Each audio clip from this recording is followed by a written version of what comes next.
అధ్యక్ష, బడ్జెట్ ప్రసంగంలో నిజాలను ప్రచారంలో పెట్టాలని భట్టి గారు నీతులైతే బాగానే చెప్పారు అధ్యక్ష.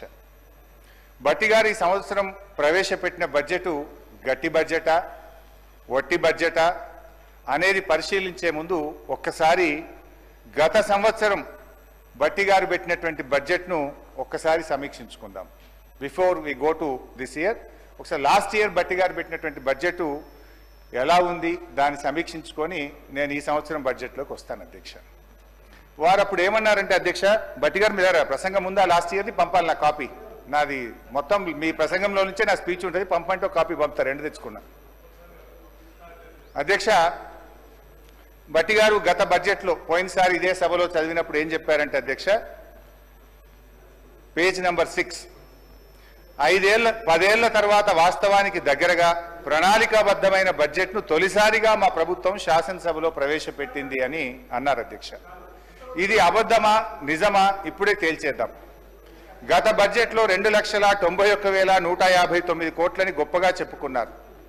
ఇది వాస్తవిక అంచనాలు అని చెప్పారు.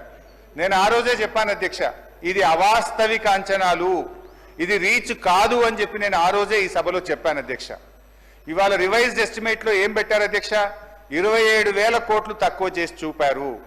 ముఖ్యమంత్రి గారు నిన్నో మొన్నో ఎక్కడో మాట్లాడుకుంటూ మా బడ్జెట్ 60-70 వేల కోట్లు లోటు ఉంటుందని చెప్పి ముఖ్యమంత్రి గారు సెలవిచ్చారు అధ్యక్ష. అంటే గతంలో మీరు చెప్పిన అంచనా అవాస్తవము అని ఈరోజు తేలిపోయింది అధ్యక్ష. అధ్యక్ష, ఫస్ట్ ద ప్రామిస్ రిఫార్మ్స్ అంటే ఈ కాంగ్రెస్ది ఒక సూట్ అయ్యేటువంటి ఒక చిన్న కోడ్ చెప్తాను అధ్యక్ష. First they promise reforms, then they reformed their promises.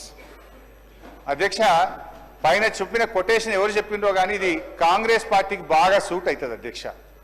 ఎన్నికల ముందు మార్పు పేరిట వాగ్దానాలు ఇచ్చారు, ఎన్నికలయ్యాక ఆ వాగ్దానాలను ఏమార్చారు. సింపుల్గా స్ట్రైట్గా చెప్పాలంటే అధ్యక్ష, ఎన్నికల ముందు ఏమన్నారు, ఎల్ఆర్ఎస్ వద్దు, నో ఎల్ఆర్ఎస్ నో బీఆర్ఎస్ అన్నారు. ఎల్ఆర్ఎస్ ఉచితంగా చేస్తామన్నారు. కానీ ఇప్పుడు ఏమంటున్నారంటే ముక్కుబిండి ఎల్ఆర్ఎస్ వసూలు చేస్తాం, ఎల్ఆర్ఎస్ కట్టాల్సిందే అని ఇలా పేద ప్రజల రక్త మాంసాలు పీల్చి ఇలా ఎల్ఆర్ఎస్ ను వసూలు చేస్తా ఉన్నారు.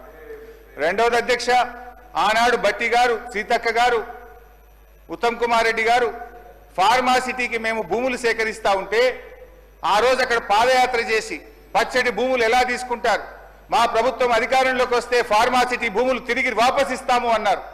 ఈ రోజు ఏమంటున్నారు అధ్యక్ష, ఇంకా 14,000 లాక్కుంటాం, ఈ 16,000 ఇచ్చుడు లేదు కానీ ఇంకా 14,000 లాక్కుంటామని చెప్పి బలవంతంగా ఇలా రైతుల నుంచి భూములు సేకరించి ఆ ఫార్మాసిటీ పేరును అందంగా ఫ్యూచర్ సిటీ అని చెప్పి పెట్టి ఇలా తిరిగి భూములు లాక్కుంటున్నారు అధ్యక్ష.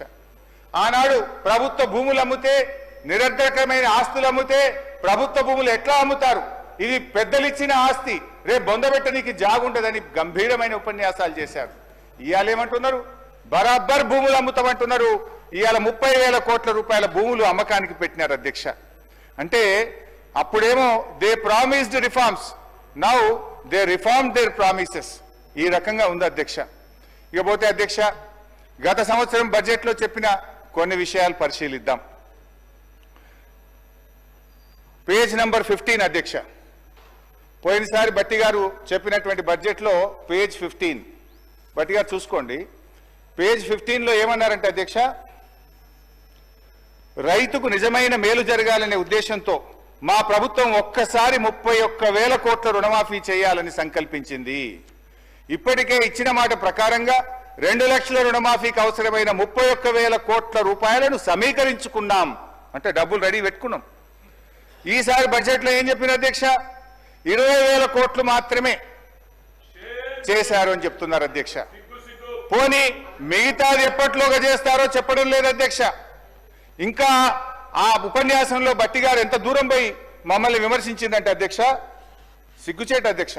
చేతగానమ్మకు మాటలు ఎక్కువ అన్నట్లు రుణమాఫీలో పూర్తిగా విఫలమైన గత ప్రభుత్వ నాయకులు మా చిత్తశుద్ధిని శంకిస్తూ ప్రజలను తప్పుదోవ పట్టించేందుకు శతవిధాలా ప్రయత్నం చేస్తున్నాం. ఇవాళ ఎవరు చేతగానోళ్ళు అధ్యక్ష? ఇవాళ చేతగానోళ్ళు ఎవరు, మాట తప్పినోళ్ళు ఎవరు, చిత్తశుద్ధి లేని వాళ్ళు ఎవరో ఈ శాసనసభ సాక్షిగా ఈ రాష్ట్ర ప్రజలందరికీ అర్థమైంది కదా అధ్యక్ష. ఏమైంది 31,000 కోట్లు నిధులు సమీకరించుకున్నామని మీ ప్రసంగంలో చాలా గట్టిగా చెప్పారు కదా, ఏమైంది భట్టి గారు అని చెప్పి నేను అడుగుతా ఉన్నా.